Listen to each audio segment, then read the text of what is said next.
You guys have already seen a bunch of videos on this, but you know what? This is my take. So let's get started. There are a lot of details in this thing. Everything from the interior of this is absolutely immaculate. You got drivers, you got the passenger, you even have a little nap on the passenger seat. That is phenomenal. On the suspension, you can see the body rides a little bit high. That's the whole chassis and everything. Well, there are droop screws that you can adjust to bring this down like this, depending on the surface you're going to run. If you're going to run off-road and just really get on it, leave it like this because you want all the travel you can get. If you're going to run on-road, you know, you want to do some slalom, oval, or whatever, because I think we're going to have a class of these. You may want to tune that suspension and bring it down. You can really bring this thing down with those set screws, which is basically what they are. So you can adjust all of that. There are lights front and back on this thing. They are controlled by the transmitter. So you can turn them on, off by the transmitter. It's got the blinkers. It's got, when you let off the throttle, it'll hit the brakes and then you hit reverse. Boom, you get the reverse lights. That's a nice thing to see on that.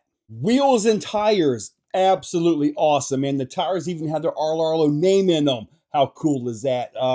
Maybe one day if I get my tire done, it'll just have a bunch of X's on it. Yeah, right, you know? But regardless, anyway, the body, everything fits nice. Let's take it off. This is a 4-point body mount. You have the side levers right here. Flip them down. You got the front lever, and then the back slides in. So the body is actually held in place 4 different locations, and that keeps a nice, tight, secure body so everything stays in place perfectly. When you get all that done, slide that back. The body comes off. You got to watch out. There's a wire back here that you may need to unplug. Unless you just go nice and gentle with it, just unplug a thing. But the body comes off. You can see I did try some of the stickers, just like the others have said, pre-production, all that wonderful stuff. But regardless, this is an absolute beast of a car. Let me show you one really important thing in here. For me, this is a big deal. Others may not think it's a big deal, but for me it is. And that will be the sensored motor ESC combo in this thing. It is past due for all these vehicles to be sensored. And Rlaarlo apparently is breaking ground on doing that, you know. So having a full sensored system is ultra smooth. It smooths out the startup. If you're in a race and you happen to stop slide, well, guess what? The ESC through the sensors know where the rotor is, and you don't get any cog. It's smooth, it's predictable, and it's awesome for performance.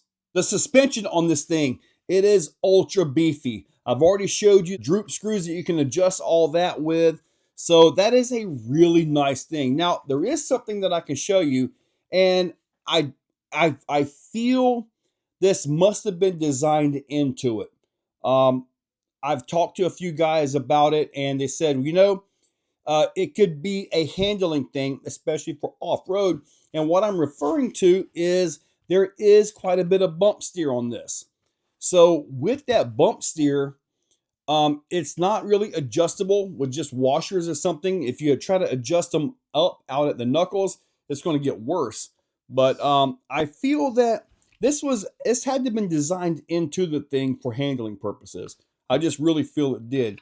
Now, it does have a gyro on it. I've already messed with it. The gyro is really sensitive.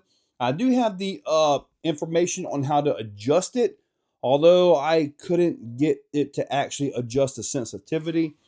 But while we're driving this, I'm going to drive it both on and off. I'm going to go do a speed run with it. Probably have to do the speed run with it off, but from what I'm seeing, it's getting about maybe 40 miles per hour. We'll have to go see what it gets for me. It might get 120 miles per hour. Who knows? That would be amazing. But anyway, A, B, C, D, hinge pin holders, braces, nice beefy. Got a bell crank servo saver. Rlaarlo is a top contender in the RC world now. They have made it. Their work with the rally cars is unprecedented. There's nobody that can touch this in the rally world. Nobody. There are other cars out there that have been converted to rally and can run rally, but nothing's going to touch this. And same with the other two. Just absolutely phenomenal cars. So I'm going to put the body back on this thing. And oh, I got the inner fenders in, put those in. As far as the stickers, I kind of mess them up, but at least I got some of them on here. So I'm going to get this put back on, plug this up, and we're about to take it for a run. Let's go. And here we go. Now, I do got to say, I like the thumb drive on here. Really nice there. I have not lowered the suspension still because when we get back, I'm going to be jumping this thing, but you kind of want to see what we got here. No gyro is on this, so let's hope I don't crash it too bad.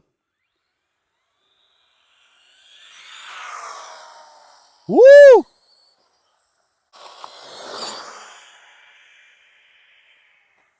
Got a pretty good run, that one. I tell you what, it's very responsive. Well, let's see here. Okay, it's like 36. That's no problem there. It does have the speed pinion gear and some other things that come with it. So let me go ahead and take this off. And a quick rip because, well, I want to see it. Power is instant. Super smooth sensor takeoff, man. That's where it's at.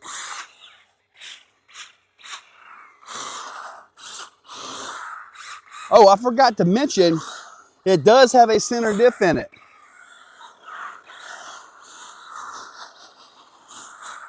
So with that center diff, man, that does change things.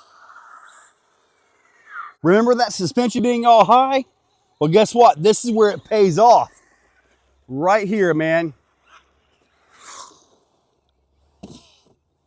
All right, bring it up right here. Woo! These Proline ramps, buddy. I love these things. All right, let's see if I can send it right here. Ooh! They don't seem to like the ramps, though. Oh, the car just doesn't quite have enough clearance on the front and back to get it. But I mean, it's a rally car, right?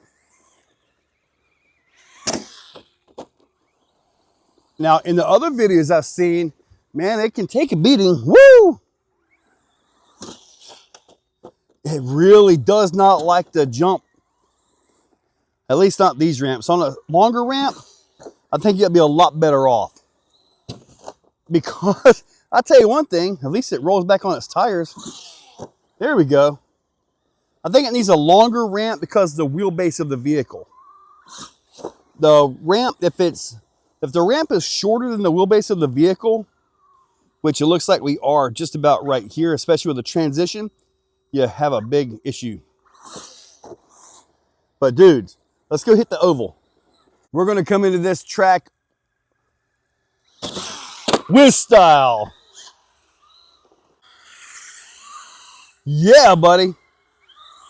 Now, if we're going to run oval like this, like what I mentioned, you would obviously want to really lower the suspension. I mean, you really would, but if you're going to be doing obstacles, leave that suspension up because, man, that's actually really nice.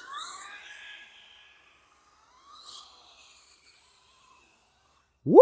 Hear these tires squealing?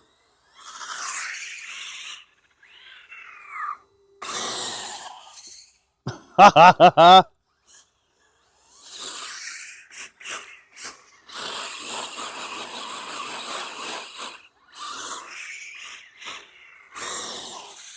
Oh! Dude, this thing is really good about coming back on its tires. Much power. You kind of need a little bit of gyro because I can't drive well. Or I could get Gene out here and let him do a drive and then do a drive like with the suspension up like this and then put the suspension down. If anybody could handle this car on this oval and make it really perform, it would be him. This is all going to go away and it's all going to be nice and clay. Soon, this will all change and I really want to have a class for cars like this. see what we got on these ramps. Ah, see, I told you. I told you. A good long ramp is where it's at. That's where it's supposed to be right there, buddy. Holy cow. Yeah, man. Woo! Okay, it got 36 miles per hour. Not a massive, incredible speed, but I did it with no gyro. That was actually pretty cool there. Now, I got a really fast lap on the oval. That was actually pretty cool to see when I was getting into the editing and all that, but I do think I'm going to try a different radio so I can get a little bit more gyro into it, tune it down a little bit. But I also want to see if I can get my buddy Gene over here and let him physically take the car, put it on the oval, since that's kind of what we have, right? The clay track isn't done yet, so we can't really do that one. On the sand, you really wouldn't get to see what you needed to see. But basically, run it like stock form up high and then slam the thing down. You know, but you still got to have some suspension. But yeah, I think that would be pretty cool to see. Just see how the difference is and all that, because I feel this car can easily get into the fours, possibly the low fours with him driving. But anyway, guys, the car is absolutely beautiful. It's tough. It's got great components on it. Steering in the grass was exceptionally good, believe it or not. So, yeah, check this thing out down below. I'll put a link for you guys. Use that link, hit that subscribe, ring that bell, and you all have an absolutely fantastic day. If you're still watching, you are top shelf. You are the cream of the crop, the pick of the litter. You are phenomenal. Thank you for watching to the end of the video. It means a lot to me. Now, down below, there are links for the products you see, also for channel memberships. If you guys want to be a part, channel members get early viewing on pretty much everything that I can. So, guys, check that description. There's a lot of info down there. Thank you all for watching.